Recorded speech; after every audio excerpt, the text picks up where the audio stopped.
Hello, good morning. Welcome, everyone. I am Councillor Chris Atwell, Chair of the Planning Committee. Limited public seating has been made available. However, this meeting is also being webcast to allow the public to attend remotely if they so wish. The public seating area is not in view of the camera used to webcast this meeting. If the continuous fire alarm sounds, please evacuate the room and public gallery by the stairwells. Do not attempt to use the lifts.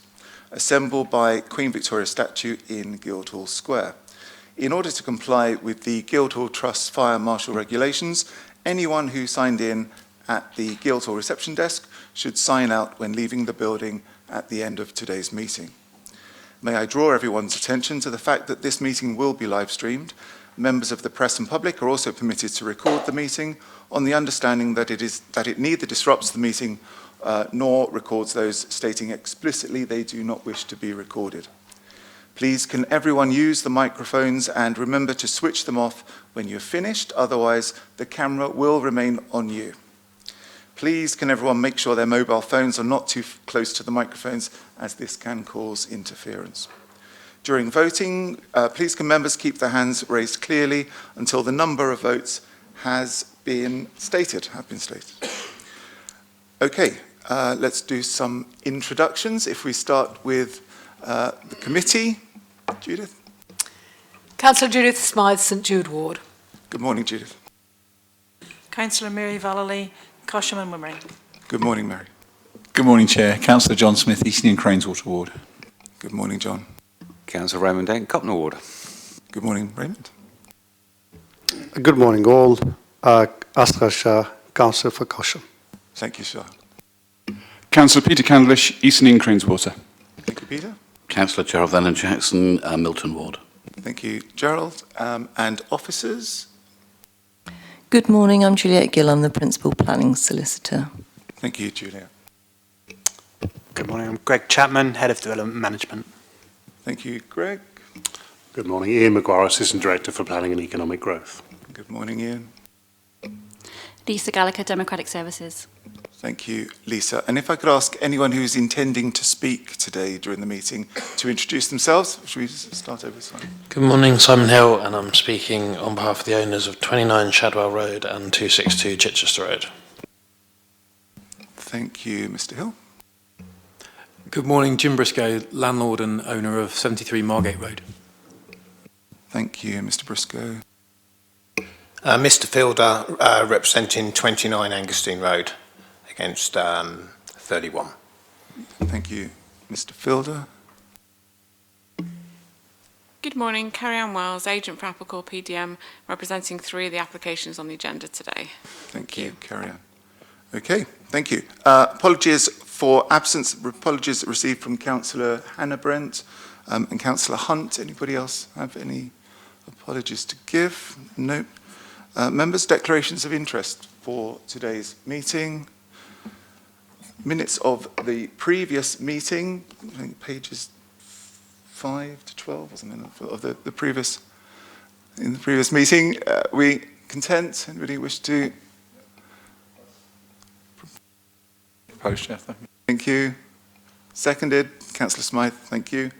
Thank you, members. To today's substantive business. Chair, can I just for the record, I'm sorry, I've got a funeral I need to get to, so I need to leave here at 11:30. I'll come straight back after the funeral, but if somebody can text me if the meeting is over, so that I don't run. Okay. We wouldn't want you to run. Sure. Thank you, Chair. Just I wanted to let you know I will be leaving at 2 o'clock. Fully expect us not to be here at 2 o'clock. Okay, today's substantive business, Margate Road. Greg, over to you. Thank you, Chairman. This application is a proposal for a change of use from a 6-bed C4 HMO to a 7-bedroom sui generis HMO at 73 Margate Road. Our property is up on the presentation at the moment. A certificate of lawfulness was consented in 2020 for up to 6 residents, and a minor correction in that respect is made in the SMAT update. Permitted development works have been carried out at the building. It's the officer assessment that the proposed increase of 1 bedroom from 6 to 7 beds, which is achieved by the subdivision of one of the upper floor room bedrooms, is not a material change of use, and that a planning permission is not required. Almost all rooms meet the space standards as shown on page 57, other than 3 en suites by amounts that are considered to be de minimis in 2 instances and not significant in the 3rd, and bedroom 6, which is 0.1 metres squared below the 10 metres squared for room sizes where the combined living space is less than 34 metres squared. Notwithstanding this assessment, in respect of planning permission not being required, there is not considered to be any significant material harm by virtue of the proposal, which would increase occupancy by only 1 resident. Thank you, Chairman. Thank you. Mr. Briscoe, over to you. You have 6 minutes to give your deputation. Good morning, and thank you for the opportunity to address the committee. Yes, I'm the owner, relatively new owner, and operator of the existing HMO. I fully endorse the officer's report and recommendation. I'd just like to draw members' attention to how the HMO operates at the moment, in that there's not been any issues in terms of noise, disturbance or traffic associated with this property, and I have strict procedures in place with the agent to ensure that the property fits in with the surrounding area and operates as a respectful shared house. There is ample space for additional occupant, which is confirmed by the officer, and also via the HMO licence, which permits 7 occupants. I think I'm correct in saying, just confirmed, that the use of up to 7 occupants would not be a material change of use, and as such would not require planning permission. However, I have applied for planning permission to secure the use formally and properly, rather than either via a certificate of lawful development or just implementing the use. I hope this reassures you somewhat that as a relatively new landlord, it is my absolute intention to be an ethical one and that aims to work with both the council, agent and the tenants to secure positive outcomes for all. I'd welcome the support of the committee with an approval of this application, and I'm very happy to answer any questions. Thank you, Mr. Briscoe. Now, members, Gerald? You carry on, Chair, and if I would like to indicate to speak when you have finished speaking. Members, do we believe this application requires planning permission, which is contrary to officer advice? Thank you, Chair. As per normal in this committee, I'd like to move that this does need planning permission. It is absolutely clear and obvious to anybody that a planning permission that gives residents the right to have 6 people in does not give the right to have 7. Therefore, it's absolutely clear that it needs planning permission. And so the wording I would use is clear that this application needs planning permission, as this area has a very high concentration of houses and multiple occupation. It's at 50% where our limit is 10%. And the additional development will add to the pressure of parking, rubbish, noise, antisocial behaviour in an area that's where the area could be and could cause, additional pressure on parking, rubbish, noise, and antisocial behaviour. Thank you. Do we have a seconder for the proposal? Councillor Smythe. Thank you. Okay, members. Does the planning officer want to come back on any of that?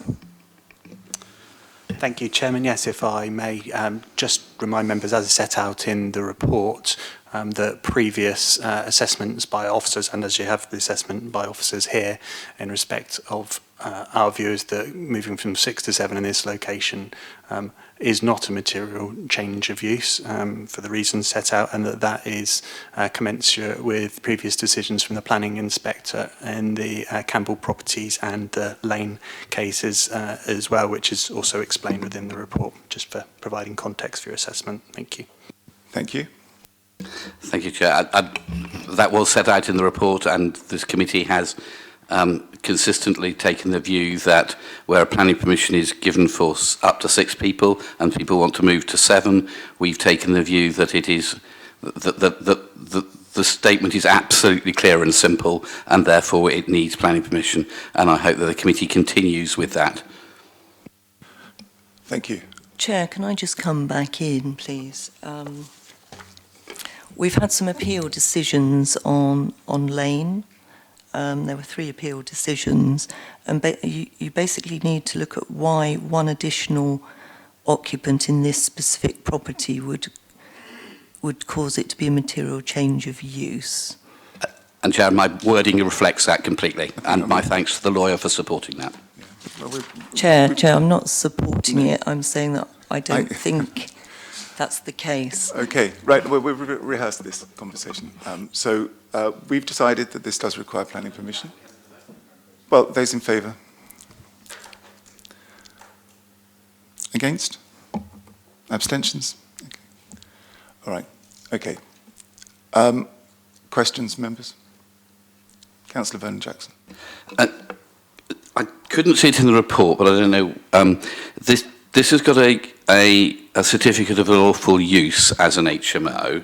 So this was running as an HMO without planning permission for how many years? And it's nice to see the landlord here who's regularised the position, but for how long was it running as an illegal HMO? Because our job is to look at not who the current owner is, but the use of a building, and we can't. A current owner and maybe a very respectable and wonderful landlord, but that's not our job. Our job is to look at the building. So how long was this running as an HMO illegally without planning permission? Thank you, Chairman. The certificate of lawfulness that was previously approved confirmed that the property had been in use for not more or up to 6 unrelated persons for a period of 10 years, and that period started before the Article 4 came into being, so the property was not ever in unlawful use. The certificate, which can be chosen to be applied for or not, just confirmed that position for the applicant. So can I go just on a general thing? So any property that was an HMO before we brought in the SPD can continue to be an HMO without telling the planning department, without it being on the register, and just tough to the local residents? It's the Article 4, not the SPD, but the Article 4. Prior to the Article 4, you didn't need planning permission to change your use into up to 6 resident HMO. So if you had changed your property into a 6-bedroom HMO prior to the Article 4, then you need to establish planning permission, and that was the use of the property. So you don't need to therefore come back. The Article 4 doesn't mean that properties that were already in use then become unlawful. So our register, which we use to establish whether they're 10% or more, may not include lots of properties that were HMOs before the Article 4 direction came in. So our definition of whether it's an okay to have a change of use to an HMO or not is entirely based on ones that have declared, but there can be masses that are undeclared, and therefore the figures that we look at may be completely wrong. If I can assist, Chair, no is the short answer. The fact that it was never granted planning permission through this to the need of a change of use doesn't mean it wasn't on the register. Obviously, the LDC would have been a point where it was added to the register. And as I've told this committee many times, obviously the register will be totally overhauled in January when every HMO, even the ones that fell below both the need for licensing and planning, will be put on there. So whatever concerns one has about the register, entirely unfounded where they may be, they will be replaced in January. And in each and every case, officers individually assess applications. We consult ward members, we consult the local communities, we of course engage with the licensing team to ensure the information that we present to you is entirely accurate so that you don't mislead yourselves in this way. That's very helpful. Thank you very much indeed. Thank you, Chair. I have a question about page 57 and the table at the top. I must just check whether or not the second column of the table, the size provided for in the gardens, is actually correct. I accept that the area provided is as stated. The figure I'm worried about is the combined living space at 22.5 metres when when the size provided for in the gardens is 6.51 metres. I think I had understood, and maybe I'm just having a funny 5 minutes, that you had to have 10 metres squared in order to justify 22.5 metres squared for a combined living space, and that it should be either 32 or 35 metres squared if the bedrooms are under 10 metres squared. If you look at the other tables, yes, that figure is wrong, I think. That's correct. It's 34 metres squared if not all of the bedrooms are 10 metres squared or more. But as is set out in the report, all of the bedrooms other than bedroom 6 are 10 metres squared or more, and bedroom 6 is only 0.1 metres squared. So officers are content that the smaller size is acceptable. Nevertheless, the size provided for in the guidance is 32 metres squared, and it should have said so in that table. Yes, the table could and has clarified elsewhere in the agenda, you're right, what the proposal is and what it can be reduced to in the event of all bedrooms being more than 10 metres squared. It's the fact that it says size provided for in guidance, and that table is therefore wrong, isn't it? Good, thank you very much. Gerald. If we've got to comments. Unless there are any further questions, yes? Chair, at this committee, I regularly propose that we give planning permission to HMOs because they meet the criteria as set out by this council. I don't often like it, but we've set rules and therefore we need to abide by those rules. In this case, there are 5 rooms which fall below the size that this council has defined as being needed to be giving planning permission. If this application had all those 5 rooms at the size as defined by the council that should be, I would unhappily, but I would propose giving planning permission. In this case, I think it's absolutely clear that I have to propose that we refuse planning permission because there are 5 rooms that are below the size stated in the council's policy. I don't think we have any room for manoeuvre at all, and therefore if we're continuing to expect members to grant planning permission where they don't particularly want to but where the rules say we have to, in exactly the same way, if there are rooms that are below the space standard, then I think we have to accept that we have no choice here and that we have to say no because there are 5 rooms below the space standard. So I'm proposing that we refuse planning permission on the grounds that there are 5 rooms here that fall below the space standard as set out by Portsmouth City Council. Second that, we have rules and we must keep to them for the sake of the residents and for the sake of setting precedents that are going to create poor living conditions. Thank you, Judith. Juliet, did you get the wording?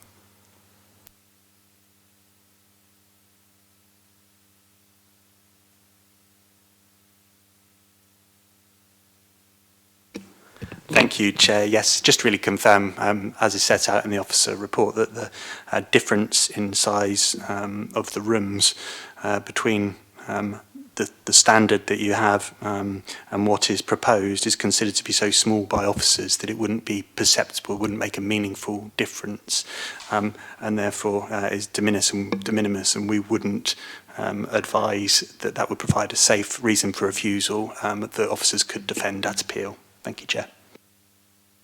I think we fully understand that and are very much understand your advice, but this has been a long contested position and our standards are very important to most of us on this committee. John. Chair, I just worry that the gentleman, the landlord owner, came along to formalise these arrangements, didn't have to, as I understand it, from what he said this morning as well. And the officers are seeking to clarify the situation for us, that it's a minimal difference. I fear, notwithstanding what Ian has said about what's coming up in the new year, I fear that people aren't going to come forward and do these sorts of things if we take the view that some might be taking now. Thank you. not moving a motion at this moment. Okay. Any other comments? Chair, I think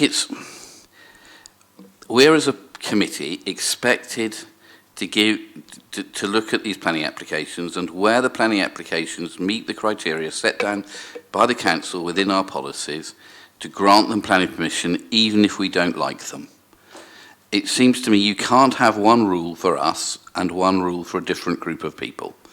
And therefore it seems to me, if you're going to expect us as councillors to stick to the rules as set out by the council, we should expect the same rules to be accepted and stuck to by planning officers working for the City Council.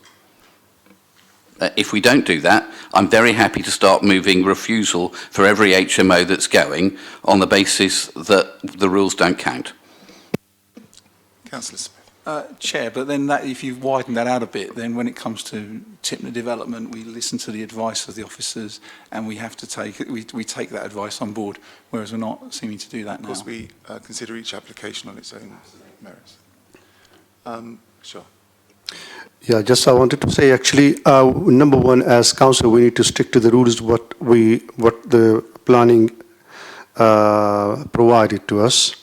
And if we don't stick to the rules, it means we will, the agreement, we have to agree to everything. But if they are not according the sizes provided, or the room sizes provided, if they are not according the guidance, then obviously we need to refuse it. Thank you, Shah. I think Councillor Candlish. Chair, I'm nervous about this. Whilst I fully understand why the committee wants to follow a set of guidance which we have laid down, because that gives us the power to act and to refuse, we are in danger of taking away our opportunity to be thoughtful about specific applications. So in previous HMOs, we have discussed, for example, the shape of a room and how that makes a material difference to whether that room is acceptable in counting towards a particular area measurement. And I supported that because sometimes the rooms were so narrow that the usable space was different to the physical space. Now this is the opposite way around, in which it is slightly under the space that we have set as our guidance, but that the room's shape is actually quite usable. And therefore, given the issues that we face, I am reluctant to follow the conversation and direction that other people have taken on this matter. Are you moving the officer's recommendation?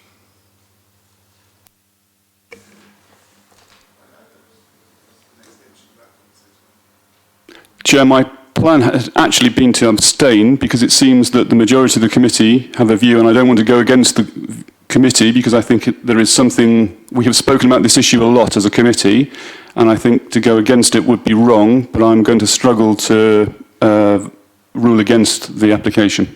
Okay, thank you. Well, we'll see how the debate goes. Can I just take Councillor Vallely? Been waiting. In the new era of common sense, this is ridiculous. This is a tiny amount, teeny amount. And I think it's madness that we can't let it through. Okay, thank you. Ian? I just wanted to turn to the question you posed to the legal advisor, the wording of the motion.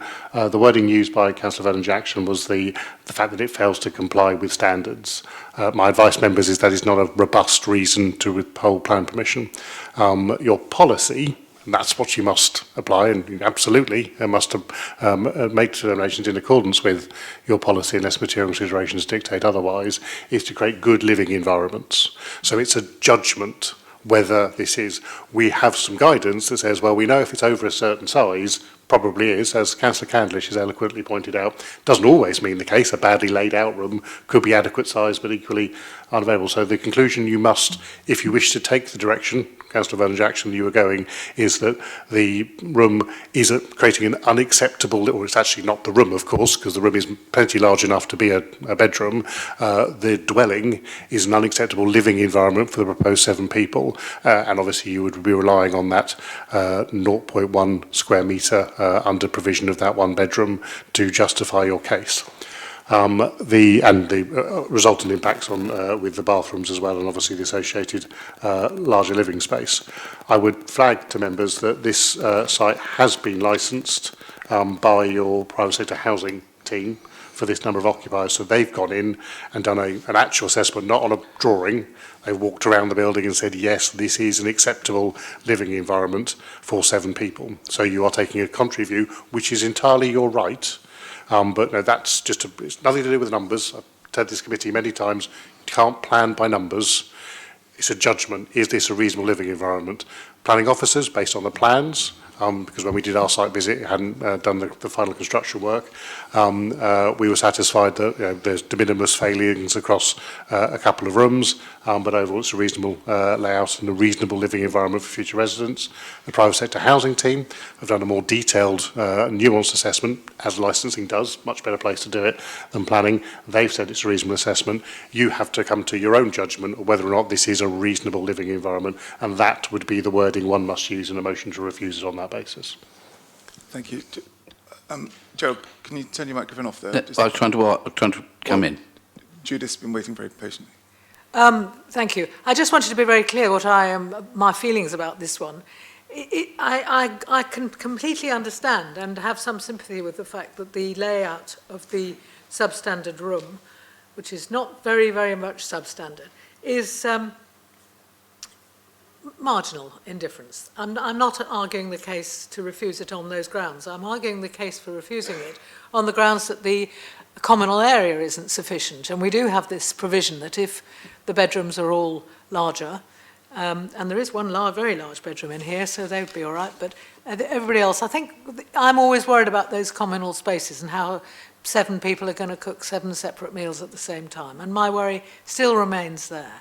And it is actually very often that consideration that prompts me to move towards following our rules.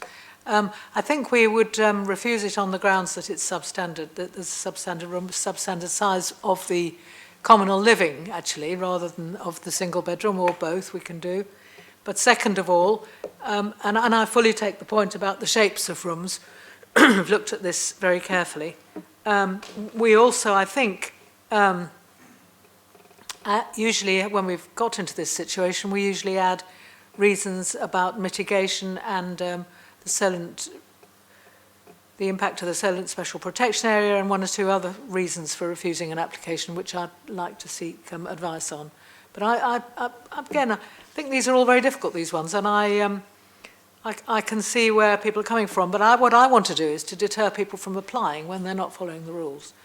And this is a clear example of slippage of standards, which for me is sufficient, given the size of the communal living spaces, to continue with my recommendation that we refuse this application. Thank you. Thank you. Councillor Smith and then Councillor Vernon-Jackson. Chair, after listening to some of my other colleagues' eloquent comments, I would like to move the officer's report. Thank you. Chair, the officer's report was that it didn't need planning permission, so you actually need to put forward a different recommendation. If I may assist, obviously in these circumstances we provided, it's in paragraph 6.2 of the report, the example conditions one might impose if plan permission is needed, and obviously that would also pick up the nitrate issue that Councillor Smythe has referred to a moment ago. So it would be to grant plan permission subject to the conditions as described in paragraph 6.2. And that's good, yeah, that works. But there hasn't been a seconder yet. Thank you, Chair. And thank you for the advice, Ian. I think that provides the wording that Juliet will want. And I think it's sensible to refer to, in my view, 6 rooms fall below the space standard, which is bedroom 6, Bedrooms 7, because if you look at it, a large proportion of that room is a corridor. So I don't, and using Ian, thanks Ian for your helpful thing, information, because I think that increases the number of rooms where we need to look at usable space, and a corridor is not usable space. So it's on the second floor, it's the one on the top right. As you can see, there's a very long corridor that leads to the usable space. I don't think you can count that corridor within a bedroom. And then on suite B1, B5, B6, and as Judith has so sensibly said, the living space is substantially below that we would require. So this is substandard. I think the other important bit is we are always told that that planning and licensing are separate, that we should not take the view of the licensing department in terms of granting a license, in terms of saying whether that should have planning permission or not, that the two systems are entirely separate. Personally, I would like to have them together, because it seems to me it's mad that they're not, but we all know planning rules are not always logical. It seems to me that the wording needs to reflect that this would be substandard accommodation as 6 rooms fall below the criteria as for space standards as set out by Portsmouth City Council. Clarify, it's bedroom Gerald, if you could 7 switch by virtue of the layout, the corridor, and bedroom 6 by virtue of its being under 10 metres squared. Chair, if I may assist. 1 second. Judith, could you turn your microphone off? Helpful, thank you. I fear members may be misdirecting themselves somewhat here. The interplay, as Councillor Smythe highlighted earlier in the erroneous description in the table, is around the communal space. Obviously, every single one of these bedrooms, even if you were to take off that corridor, and entirely legitimate judgments you can make, are plenty large enough to meet that 6.5 metre minimum size. They are not inadequate bedrooms. A reason for refusal saying those bedrooms are of inadequate size has no hope of survival. We have the larger 10 metre one, which one can argue they're not, and that's fine, because the logic of that is they're not just bedrooms, they're bedrooms with areas where the occupant can recreate. And we allow that larger, if they are large enough to allow that recreational space, we allow a reduction in the communal floor space accordingly. A straightforward mathematical adjustment within the processes. Therefore, if the bedrooms are not big enough to recreate, it isn't that the bedrooms are substandard. That's not correct. It is that the communal space is substandard. So that's the one room of concern. That is a separate concern to the bathroom concern, because obviously no one's recreating or doing anything in the bathroom other than normal ablutions, we'll assume. And the question, and the statement you are making, therefore, is, and this is contrary to the professional advice of officers, and both licensing and planning officers, that those bathrooms are not fit for purpose, that people cannot comfortably use those bathrooms. If that is a statement you wish to make, that is a reason to withhold plan permission. As I say, because of the de minimis size challenges, and the illustrative plans show how they would be laid out, you can see that how you can get the necessary the necessary goods in there easily, the sanitary goods in there easily enough, and it has been licensed accordingly. I give very little, if any, chance of success suggesting that those bathrooms are not fit for purpose. So you've got two very different reasons. One, the communal space, which would be something that residents have to rely on because a couple of them can't enjoy their rooms in the way we otherwise would have liked in that judgment. And two, those bathrooms are not fit for purpose to do their jobs as shower rooms. They're two. It's all part of the overall living environment, PCS 23 of your local plan, but two very different judgments. And this is why we don't do planning by numbers. You can't say there are 6 rooms that are too small. That's just not true, because by one being too small means the other one's plenty big enough. So you've got to make sure you're properly articulating a real reason for refusal, that you feel people will not comfortably live in this house because ... In this case, they will have an insufficient space in their bedrooms to recreate, putting undue pressure on their living space, and their bathrooms are insufficient to fulfil the purposes. That might be your judgment. I say it's in no way professional guidance, and I give you very little, I give you no chance of success on appeal for that, but that's the judgment that you can exercise. Just to reiterate, the problem is the communal areas. I wonder if it would be helpful to backtrack to ask the actual size, excluding the corridor of bedroom number 7. Do we know that? Because really you can't live in the corridor. Is it up to the 6.51 metres squared? That's a question which I should have asked before. We're just going to get that from officers. So I know they've done a measurement already, and it's at 8 metres squared. They can give that was just a quick judge measurement. They can give you something more accurate. If that's the case, if that helps. then that very slightly weakens the argument. But the main argument is that it isn't up to standard as a house for 7 people because of the small size of the communal living areas. And I think. All right, let's try and make some progress. And it's for 2. Obviously, it affects 2 people disproportionately. And you got that, Juliet? The planning officer needs to be sure what the reason for refusal is, and he'll say it back to members before we go for the vote. Yes, thank you, Chairman. Understand that members' concern is that bedrooms 6 and 7 are not big enough to allow the appropriate standard of recreation within the bedrooms. And as a consequence of that, the bedroom size has a knock-on impact to the combined living space, which isn't of sufficient standard to allow them to alternatively recreate in that space, contrary to policy PCS 20 and the HMO SPD. To add, Chair, there's no cycle spaces shown, so that could be added, I guess. Would be PCS 23. 23, yep, that's it. And yes, cycle spaces is something that could obviously be addressed through condition rather than needing to be a reason for refusal. Okay, it's not in the planning application, that's all. It wasn't listed as a condition because it was officers' advice that the proposal didn't need planning permission, but if members felt that cycle storage was required because it does need planning permission, then that could be included as a condition, the cycle storage, and there's space within the garden to achieve that. Chairman. I was thinking it could have been, as it's not included in here, it could have been included as an additional reason for refusal. I realise it probably wouldn't stand on its own. No, it wouldn't stand because it's possible. It's a matter that's possible to address through a condition. We also just need to make... Thank you for that advice. Sorry, Chair. We need to make sure we're covering the SPA matters too for the Section 106. That's not included in the application either.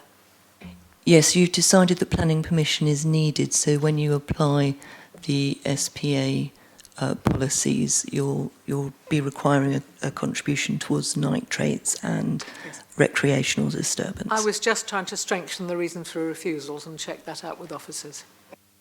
But we only have members who've got one motion before. Are you happy with the wording as proposer and seconder? Yeah. Okay. Members, is there anything else? We've got one motion on the table. Okay. Then we move to the vote. Councillor Vernon-Jackson, Councillor Smythes. Well, there was no seconder. We haven't had a seconder for Councillor Smith's. Okay, right. Those in favour of the motion to refuse planning permission, as we've decided it requires planning permission. Okay, against? And abstentions. Thank you. Planning permission was refused. Thank you, Juliet. Okay, we move on to Angusteen Road.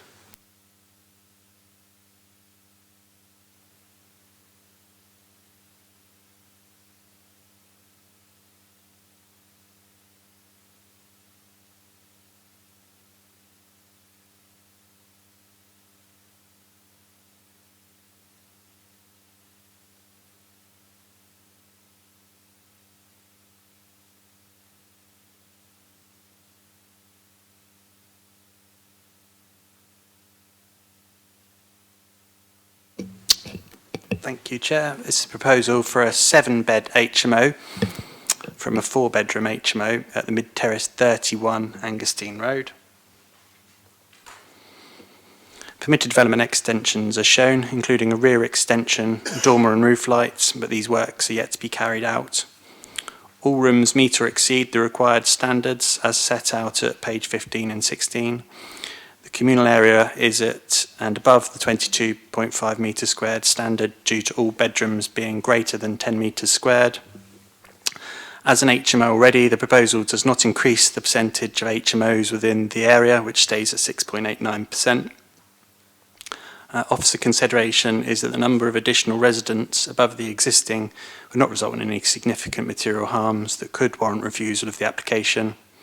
The proposal is considered to meet all relevant policies and is therefore recommended for approval. There is a short update within the SMAT confirming that the highway officer has no objection and that following communication with an objector, an additional suggested HMO has been reviewed and no evidence of this being an HMO is found. There's also a minor change to condition 2 to refer to the correct site address. The recommendations for approval, subject to the conditions and completion of a legal agreement to secure mitigation to the Solent Special Protection Area. Thank you, Chairman. Mr. Fielder, over to you. You have 6 minutes to give your deputation. Thank you. I'm here today to voice my objections to the planning application that you have before you for 31 Angustine Road, to being overdeveloped from an existing 4-bed HMO to a 7-bed HMO, which this will increase the occupancy and all the environmental services, waste and parking issues by 60%, unlike when HMOs are creating that one extra bedroom, which is mentioned in the planning officer's assessment as being only 17%, as was in the case of Lane. I've lived in my house since 1991, having seen lots of changes, some for the better, some for the worse, and I do not believe this is in the best interests of the keeping of the street. There have been several objections from various households within the street, of which I hope all the committee here today has had time to read. At present, the council said there are only 3 MHNOs, and from what the planning officers have said now that they've investigated number 23, and they feel that it's not, although they have said in here that it will be going to be investigated by the where is it, licensing, there is something in here as HMO, sorry I can't see that bit now, but the licensing is going to look at that a bit better. Okay. Further to my concerns, I would like to bring the committee's attention that the properties do not have adequate space for the 60% increase in household waste bins being kept out in the forecourt at the front of the property due to the small space, which in my opinion can be unsightly and does lower the street appeal. The Victorian sewers, when built, were designed for properties with at most 1 toilet, although many have progressed to 2 in a property. Putting 8 bathrooms into a space of a 3-bed terrace is an increase of over 60% and will only put more strain on an outdated sewage system and could lead to more blockages and possible flooding. There is a possibility of more noise disturbances with the extra level of occupancy of 7, but could become double that if friends and partners are staying over, with more comings and goings. At present, I've had to put up with lots of door banging and raised voices when the 4 rooms were occupied. And I've been warned that also it may take 5 to 6 months worth of work that I will be subjected to. I understand my daughter works nights, which would affect her quite considerably for that length of time. And we do feel that it would have a negative outcome on our well-being, especially for these excessive changes that we feel that are only being done for profit. The parking at present in the street and around the local area is a constant problem for local residents, and in my opinion already full to capacity. The planning office has stated that this 7-bed HMO will not cause any more strain on the parking in the street, which I can wholeheartedly disagree with, as I am and my fellow residents are already living with the nightmare of trying to find somewhere to park, and we even have to pay for this permit. I hear you say, why does 1 more 7-bed HMO make a difference? I'll tell you it's because the landlord of this property has already advised us that he will only be letting to professional people like businessmen, doctors and nurses, which in reality will all need a car to get around. Yes, the property would only be allowed 2 permits, but daily permits are easily obtained once you are registered at an address. And due to the fact that there are going to be professional people there, they would be able to forward them to find a way around the parking issues. The problem we have at the moment is, yes, we've only got, it'll be 4 HMOs in that street, but most of the houses in that street have already been converted into flats, which therefore doubles the occupancy of that whole street. My last and final point I would like to raise is that the side of the street, this side of my street has no loft conversions, and all the front you may see 2 Velox windows. From the side, because it's close to the side street, is a different matter, as the dormer would be very visible and will also extend the view over gardens in its proximity, let alone of loss of light from overhead. I see no reason why this should be granted planning approval, as at present it sits well within the constraints of the original building that is 123 years old, and the only reason for extending is not to help with the housing shortages, but to increase profit for the owners at the detriment to others that already live here. And that's it. Thank you. Thank you. No, thank you, Mr. Builder. Deputation on behalf of the agent. Carry on. Thank you. At Applecore, we are passionate about providing high-quality shared homes. We have an ever-growing reputation for high-end design HMOs for both students and young professionals.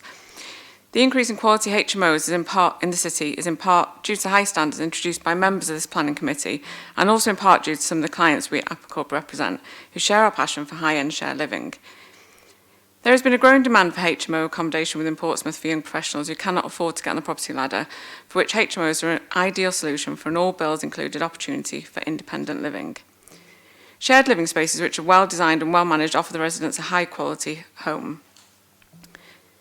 Outside of Applecore, I am a member of Portsmouth Landlords Association and regularly attend meetings. I have discussions with various landlords on a frequent basis.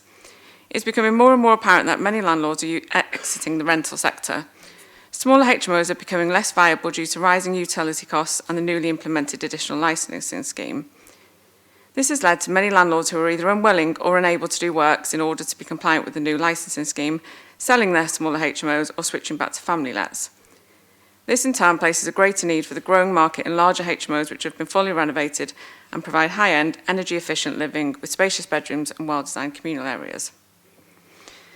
As many of you will know, I'm extremely passionate about providing high-end HMOs in Portsmouth, and over the years I've been doing this and attending these meetings, I've only seen the standards rise. At Applecore, we now offer our clients a tailored package which will not only provide the drawings, but we also manage the project throughout, ensuring the builders we use cause as little disruption as possible and trying to build relationships with the neighbours throughout. We have one of these projects coming up to completion in Cosham, and I would love to offer you an invite so you can all fully appreciate the standards that we have and share our vision that we have at Applecore. I feel it would be beneficial for you as members to see a finished property as you vote on these projects so regularly. It would be fantastic to see you all there.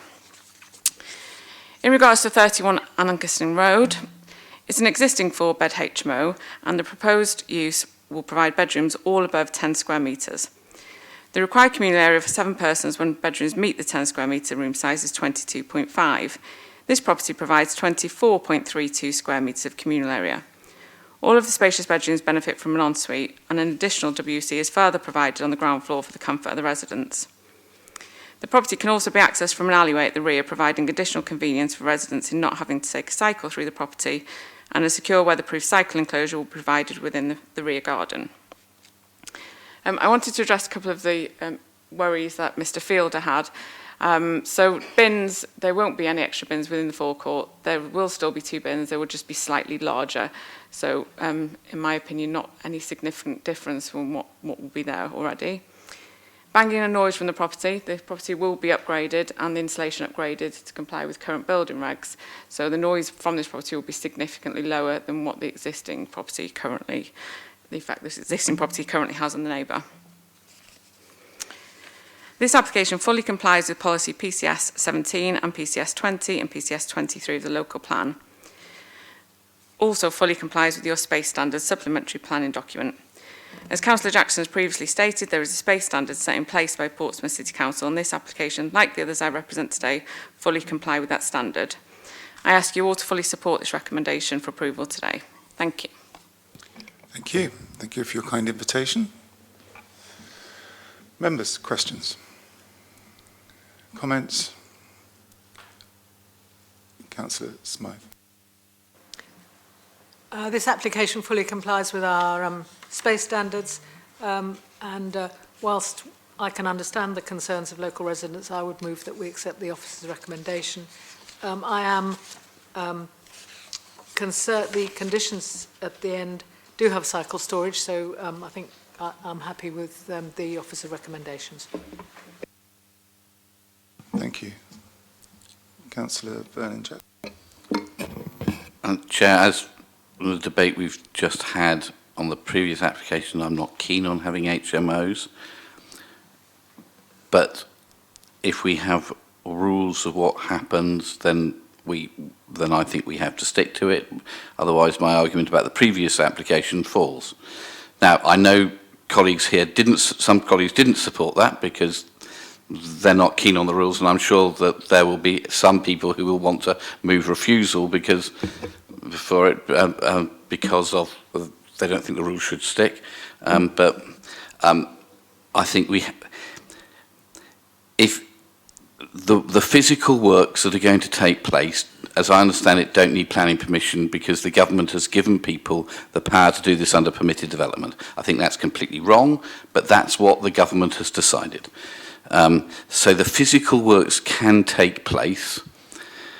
That if this was in Fareham, Gosport, Havant or other places, this wouldn't come here because they don't have a rule about limits of numbers of HMOs. Anybody can do it at any time. So what we're being asked to decide is, can this be a 7-person HMO when it's already an HMO? And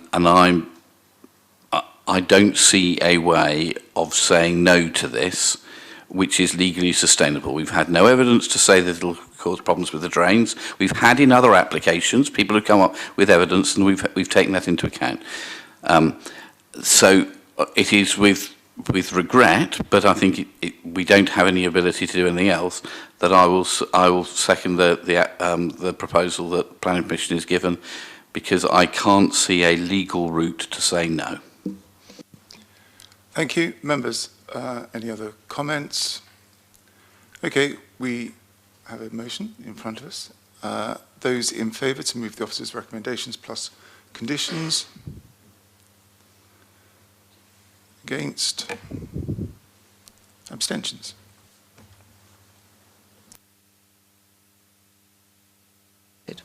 Thank you, Juliet. We move on to Kensington Road. Councillor Vernon-Jackson, I understand you need to leave. Okay.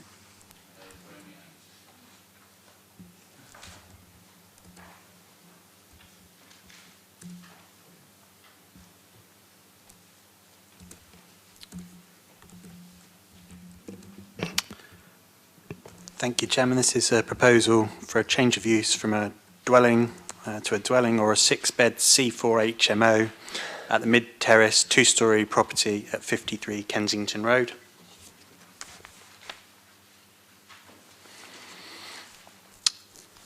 Permitted development extensions are shown, including a rear single-storey extension and a dormer.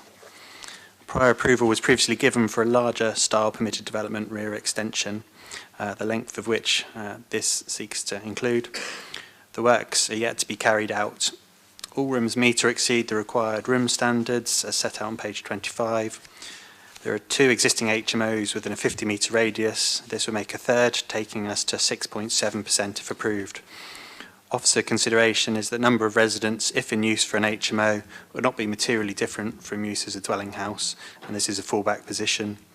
It's considered that the proposal would not result in any significant material harms that would warrant refusal of the application. Proposal is considered to meet all relevant policies and guidance and is therefore recommended for approval. There is no SMAT update for this item, and the recommendation is therefore for approval. Thank you, Chair. Thank you. So, Jean Routledge is not here. who was on the list. So Carrie, over to you. As the officer says, this application is for a change of use from C3 dwelling house to dual use C3 or C4 house and multiple occupation. A policy has been put in place by Portsmouth City Council to restrict the number of HMOs in a given area to 10% to ensure a mixed and balanced community. The percentage of HMOs to include the proposed HMO at Kensington Road will be 6.7. All of the bedrooms significantly exceed the required 6.5 square metres required. All of the proposed bedrooms exceed 9 square metres, in fact, so significantly exceed. The required communal area for 7 persons when all the bedrooms do not exceed 10 square metres is 34 square metres, and this property provides 34.78 of shared communal space at the rear. All of the bedrooms also benefit from a private shower room. The house will be finished to a high specification, as our client is keen to offer tenants high-end accommodation. The property will also be professionally managed, and any issues, if they arise, will be dealt with promptly. The application fully complies with policy PCS 17, PCS 20 and PCS 23 of the local plan, and also complies with the Housing Multiple Occupation Supplementary Planning Document 2019. The Planning Officer has recommended this fully compliant application for approval today, and I ask you all to fully support this recommendation. Thank you. Thank you. Members? Judith. Just a few questions. Since the density of HMOs in the area is not exceeded, we need to look next at the details. And I would like to have a further discussion about page 25, the table there, and the plans. This is an application for a six-person HMO, apparently, although it doesn't specify that in the title of the application. And I want to ask a question about, in effect, why isn't the application for 7 people, and just to tease out the figures about the communal areas on page 25. I'm not advocating I'm really asking these questions in order to see whether we can limit the occupation to 6 people, even though in this case there is a 10-metre squared living room on the ground floor which has a conveniently adjacent bathroom that could be used as an ensuite. So I wanted to question generally why, whether we could restrict this to 6 people. It doesn't seem that probably doesn't seem we can, and whether we could in fact then restrict this to 7 people, and why there's that slight discrepancy here. The bedrooms there are 2 bedrooms that meet the 6.51 metre standard, but don't meet the 10 metres square standard. So we're not talking about reducing living rooms down to 22 metres, 0.5 metres squared, but we still have a communal kitchen dining area that's 35.78 metres squared. So it would be past our standards for 7 people. If I've read the figures right, and I'd just like to check that through a question, please. Do we have a slide that shows the room layout? Which is sometimes easier to see it on. Thank you. Yeah, that's on screen for you now, Chair, although quite small, so it may be difficult to read, but the table on page 25 does accurately represent the figures that are shown there and has been checked by officers. So in terms of the first question, I suppose, why is this an application for a 6-bedroom HMO and not a 7-bed HMO? That's not one as officers we can answer. That's something that the applicant has chosen to do. In terms of his next question, in terms of could we restrict it to a 6-bedroom HMO, then clearly there is a ground floor room that could be used as a 7th bedroom, and I'm sure that may be the future intention of the applicant. If that was to be the proposal, then the officer recommendation would still remain to be for approval. So it's officer advice that there couldn't be a reason to restrict the number of occupants here to 6 occupants, because in our view having 7 occupants here wouldn't result in a material change of use, and in any event, even if members were to feel differently, there wouldn't be any significant additional material harm differing from 6 and 7 in this instance, noting, as you say, that the room sizes including the communal living area, are large and meet all of the standards. Thank you, Chair. Supplementary question, Chair, if I may. Very often when we see a planning application that doesn't have the number of people specified in the heading particularly, and it's only in the text here that 6 is mentioned, would it be more sensible for us to avoid the cost of additional planning applications in the future and put 7 here? Would we be in... Normally on the heading has the number of people proposed. It doesn't here. You're considering what the applicant has put before you. In that case, it's a 6-bedroom HMO with a floor plan that shows that. So that's what we'd be approving, and that's what the condition that sets out accordance with the approved plans would seek and secure.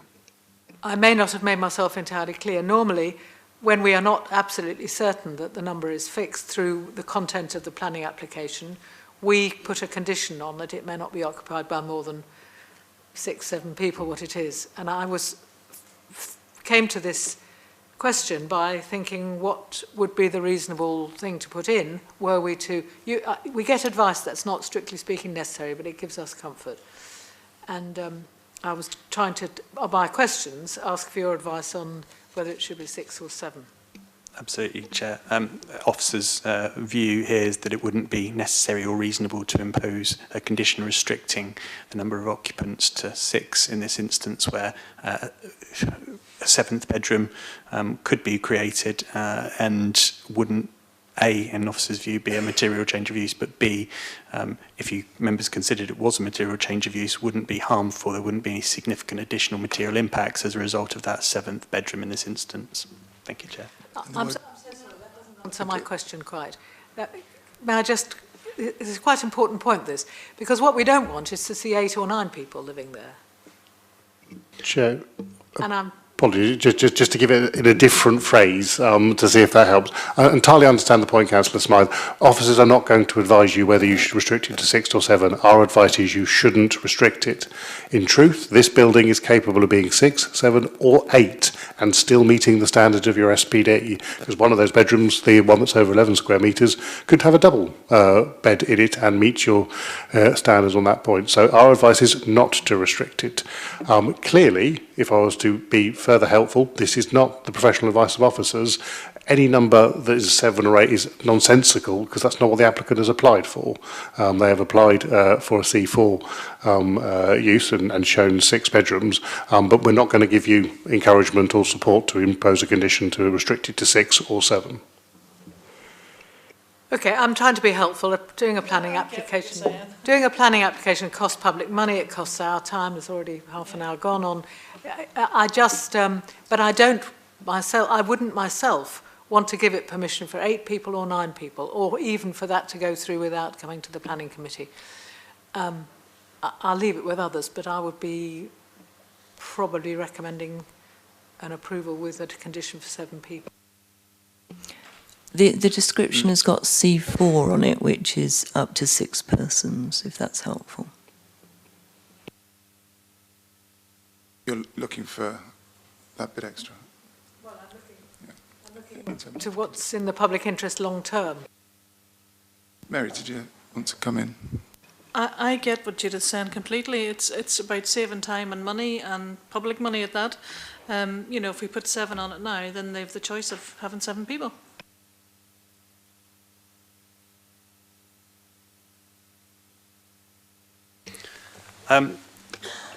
It's unnecessary, in officer's view, to add that restriction. Okay. Peter. Chair, are we on questions or comments? Sorry, I've lost. In that case... We'll move on to comments. My comment is, whilst I agree with what Councillor Smythe is saying about the inefficiencies of the process, having joined the planning committee, I'm not convinced that the overall system is the most efficient that could be designed by the wit of man. But given that that is what we have, I would be reluctant to try to play a ball that has not yet been bowled by a landlord and therefore leave it as it is, because I understand that one of the reasons the landlords are doing this is because they too are operating with an inefficient system. But unfortunately, I don't think this committee should not be trying to solve that problem. And therefore, I will reluctantly probably be supporting this application as it lies in front of me. Were you moving the officer's recommendation? Almost. I'm happy to move the officer's recommendation. Seconded by Councillor Smith. Did you want to add anything? Okay. Well, we've got one motion before us to move the officer's recommendation. Those in favour, please indicate. Against? And abstentions? Planning permission is therefore granted. Thank you, Juliet. On to Shadwell Road.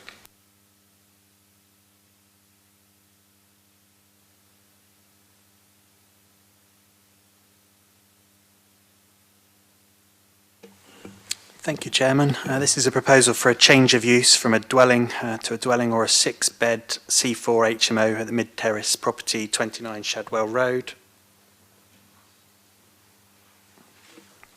Permitted extensions are shown, including a rear single-storey extension and a dormer, and these works have been carried out. All rooms meet or exceed the required room size standards as set out on page 36. There are 4 existing HMOs within a 50-metre radius, and this would make a 5th, taking us to 7.1% if approved. Officer consideration is that the number of residents, if in use for an HMO, would not be materially different from use as a dwelling house, and this is a fallback position. It's considered that the proposal would not result in any significant material harms that could warrant refusal of the application. The proposal is considered to meet all relevant policies and guidance and is therefore recommended for approval. And there's no SMAT update for this item. Thank you, Chair. Thank you. 6 minutes, not a second longer, Mr. Hill.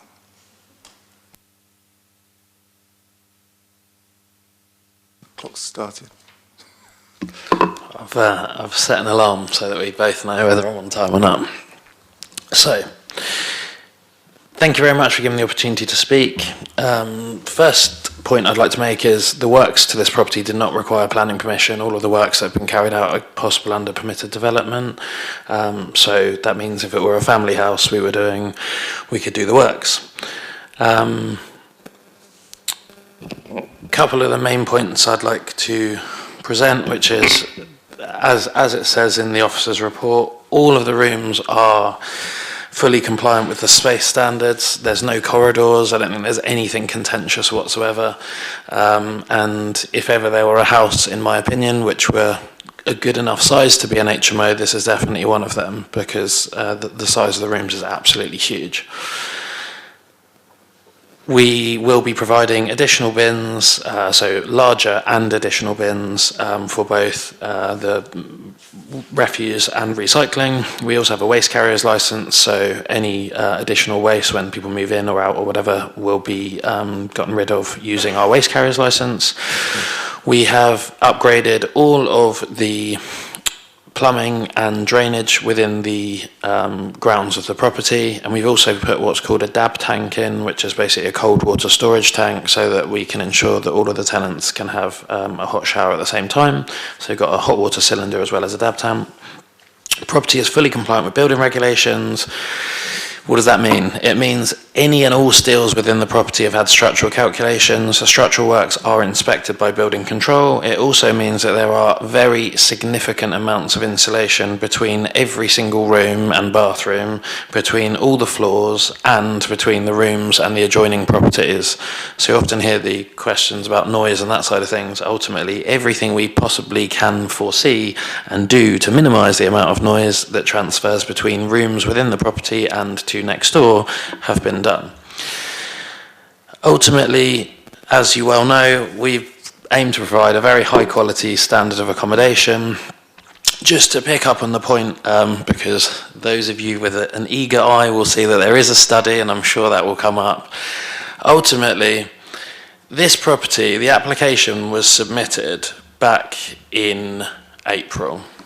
It took a month for it to be validated, and this is not in any way me having a go at the planning department, because I know they do a brilliant job, but on this occasion, it took a month for it to be validated. We're now 7 months down the line from when the application was submitted, minus 3 days, and we're about to find out whether we get planning permission or not. That is one of the reasons that, based on previous advice, we do a two-step process, because we simply cannot afford to have properties like this sat on bridging finance for months and months and months on end, not getting a decision, go into appeal, because as soon as we appeal this, because it's non-determination within, I'll just point you to the website. If you go to Portsmouth City Council Planning and you type in planning application and process, under how is a planning application decided, the first line says the whole decision-making process should take about 8 weeks to complete. We're 7 months in. That is why we do a two-step process. I do fully understand the pressures the planning department have been under, and we had a conversation at the last one, which means that any applications we do moving forwards will be submitted in a different manner. But to answer the question as to why do we typically do this in more than one process, that's exactly why. Yes, lots of people don't like to think that developers make a profit, but ultimately if it wasn't profitable to do HMOs in Portsmouth because of the time taken or because of various other things, we just do them in other cities. We know the process, we know the properties, we know how it's done, we just go to Southampton or Guildford or whatever it would be. Point being, and I've got 1 minute 45 left to go, is we do really, really, really good standard properties that are really desirable for tenants. One of the other things that was said a minute ago, and Gerald's not here to defend himself, but he said, I don't like HMOs. I wish that would change from I don't like HMOs to I don't like substandard HMOs, which are poorly managed and poorly maintained and not occupied by the tenants who want to live in shared houses. That'd be such a better statement. I wish it was I am open to high quality HMOs which are well managed and meet our criteria that we set out as a council. Because again, I think that would be a much better thing to say.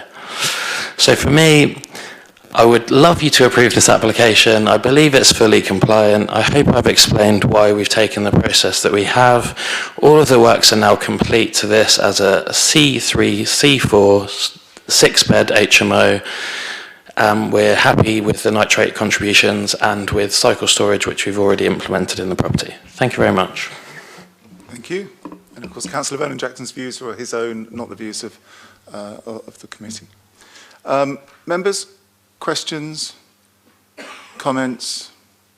I shall helpfully move the officer's recommendation. I think it's seconded by Councillor Smith. Are there any other thoughts, ideas, views? We shall move to the vote. Those in favour? Against? Abstentions? Thank you. Planning permission is therefore granted. Thank you. Chichester Road.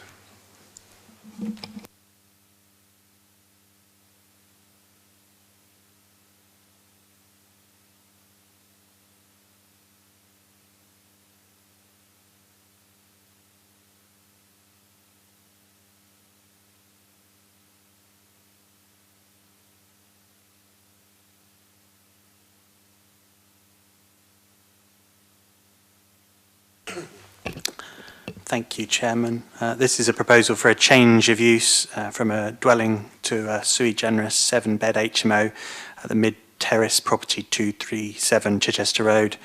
There is a short SMAT confirming the property numbers in the HMO table. The 50-metre radius are correct within the table within the map rather than the text within the officer report.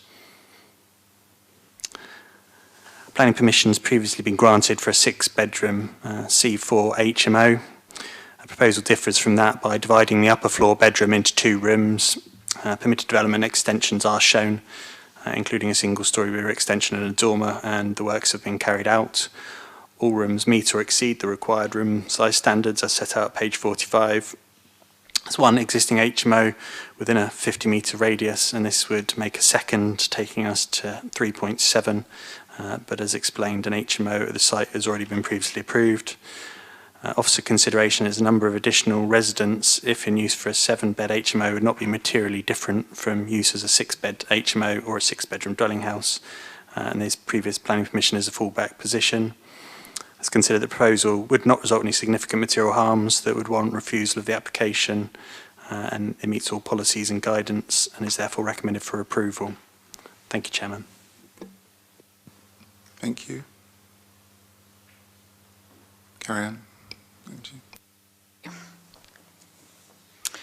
I just wanted to thank Councillor Smythe for her previous comments regarding the possible 7-person use at 53 Kensington and trying to be helpful to the applicant in that case. Unfortunately, some applications do come to committee as a 6-bed and then return with another application for 7 persons at a later date, as Simon touched on. This is solely due to the length of the time that these applications take. A C3 to C4 application is typically a quicker application. That said, Portsmouth planning officers are working hard to deal with the backlog, and they have recruited new officers. And with this in mind, Applecor have now been submitting more C3 to sui generis applications. You have probably noticed as things improve at the council. So 237 Chichester Road. This application is for a change of use from a C3 dwelling house to a sui generis house in multiple occupation. The property has prior planning approval for C4 HMO for up to 6 persons. Therefore, in reality today, you're just considering the addition of 1 additional person to this property. All bedrooms meet or exceed 10 square metres. The required communal area for 7 persons when all bedrooms meet this 10 square metres is 22.5 square metres, and this property provides 31.56, almost 10 square metres larger than the requirement. All of the bedrooms benefit from an ensuite, and an additional WC is further provided on the ground floor for the comfort of the residents. The property also has a rear outbuilding which will be upgraded to provide secure weatherproof cycle storage. This can be accessed from an alleyway at the rear, providing additional convenience for the residents in not having to take cycles through the property. The application fully complies with policy PCS 17, PCS 20 and PCS 23 of the local plan, and also complies with the Housing Multiple Occupation Supplementary Planning Document 2019. The planning officer has recommended this fully compliant application for approval today, and I ask you all to fully support this recommendation. Thank you. Thank you. Members, questions, comments? Chris, I've got to disappear. Something urgent's just come up. I've just had a message that I've got to disappear. No, absolutely. Go and do what you need to do. Thank you. Thank you for this morning. Members, I shall move officer's recommendation, seconded by Councillor Smythe. I know this is here as a result of an objection, a call in by members. Well, where are they? And it was mentioned earlier that there is a cost to the taxpayer of us sitting here, and there really is very little reason for this application to be before us. I'd ask members, if they're watching, to carefully consider which applications they bring to committee. Okay. Anything else from anybody else in respect of the motion? No. Okay. Those in favour of moving the officer's recommendations?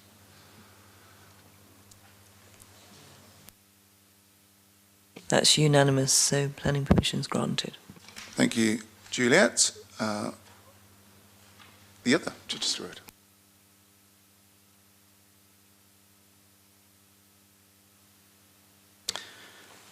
Thank you, Chairman.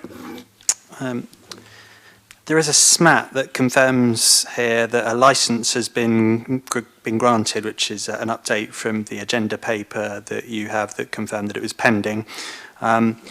But also, the SMAT confirms that there had not been a licence before.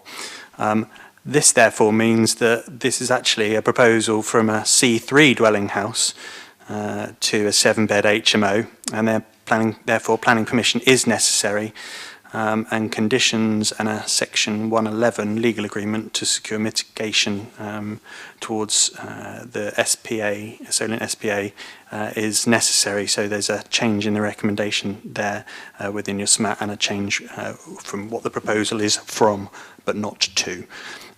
Planning permission was granted in October last year for the change of use to a 6-bedroom HMO. Permitted development works were shown as part of that have been carried out to the building. It's officer assessment that the proposed increase of 1 bedroom from a 6-bedroom to a 7-bedroom HMO, which is achieved by a room that was shown as a living room on the ground floor, being shown to be used as a bedroom instead, is not significant of any significant additional impact. All rooms remain to meet the space standards as shown on page 51. The proposal is recommended for approval and is considered to meet relevant policies and guidance. Thank you, Chairman. Thank you. Start your stopwatch. Councillor Smythe. Could the officers clarify the... Well, we've got a deputation first. Oh, I'm so sorry. I thought That's you okay. said yes. I didn't. No. 6 valuable minutes. No worries. Thank you very much for letting me deputise on this property. Much appreciated. As already outlined by the planning officer, this is technically a change of use from a C3 to a sui generis property. However, we already have planning permission for it to be a C3, C4, which we've implemented, and the property does have a licence. So that means the licensing department have already confirmed that they are happy with the size, space standards, etc. Although I fully understand that that is an entirely separate department with separate rules to yourselves. As with the application on 29 Shadwell Road, the works were carried out did not need planning permission. They were carried out under permitted development. That is to say that anybody with this house that meets the criteria would have been able to carry out those works, whether it were a family house or whether it were a C3 or C4 HMO. We hold a waste carrier's licence, and any waste would be gotten rid of using that, as well as the additional black bins and recycling bins. This property has got quite a large forecourt which we're able to put bins in. As you will have seen, the percentage of HMOs is significantly below the 10%. We've also put a DAB tank in this property. All of the wastewater works and plumbing in the property have been replaced, as well as all of the drainage. I forgot to say we actually jet the drains before occupation as well to make sure that they're clear from any waste at all. The Portsmouth City Council regulations are still some of the most stringent in the country, and I would actively ask you and encourage you to give us planning permission for this to be a fully compliant 7-bed, 7-ensuite HMO, so that we can provide high quality accommodation to the young people of Portsmouth that are looking for it. Just as a side note, this property has broken the ceiling of rents that we've achieved so far. What does that mean?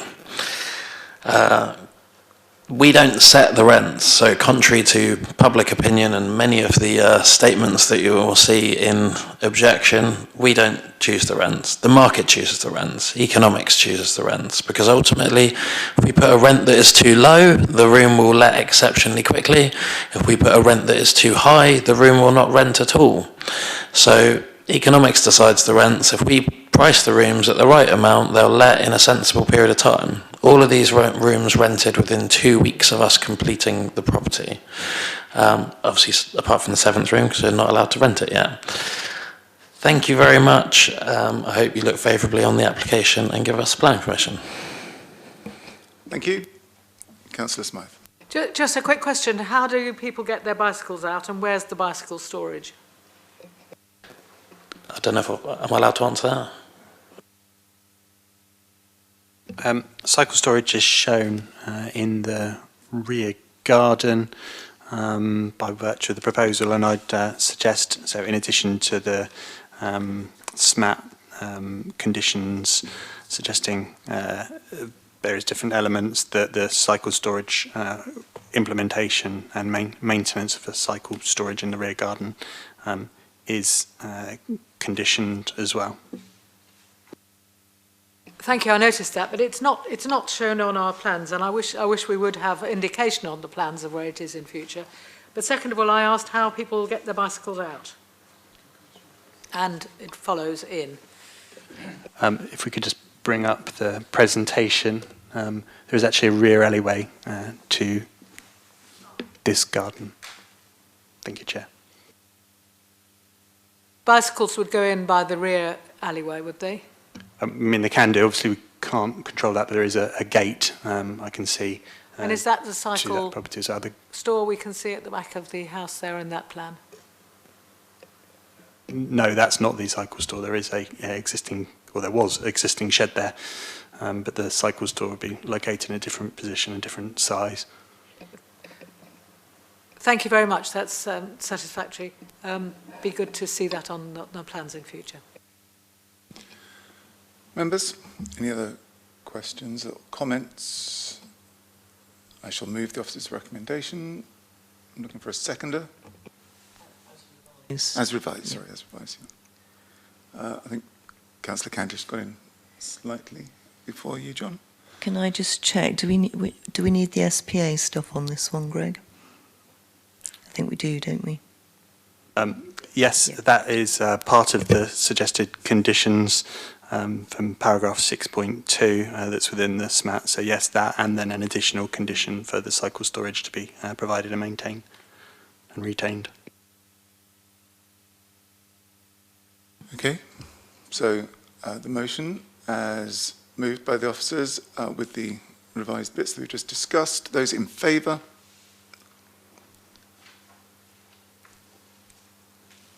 That's unanimous. Planning permission's granted. Thank you, Julia.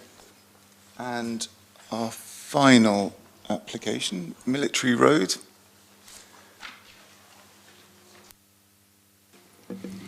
Thank you, Chairman. This is, bring the presentation up.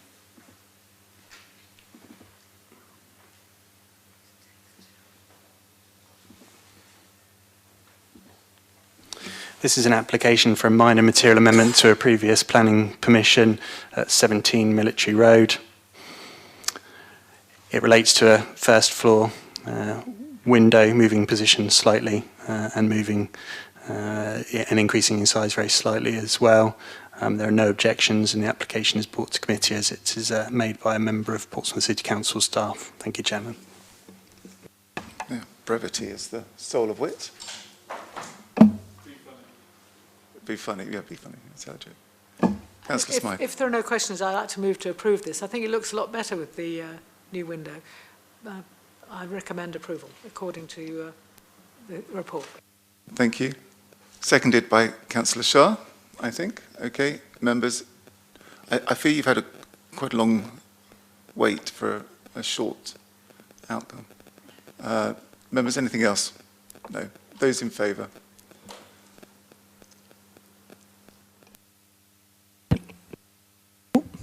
That's unanimous. Planning permission's granted. So I hope you've gained something from your morning with us. Thank you, members. That concludes today's meeting, and I am drawing proceedings to a close at 12:04. Thank you.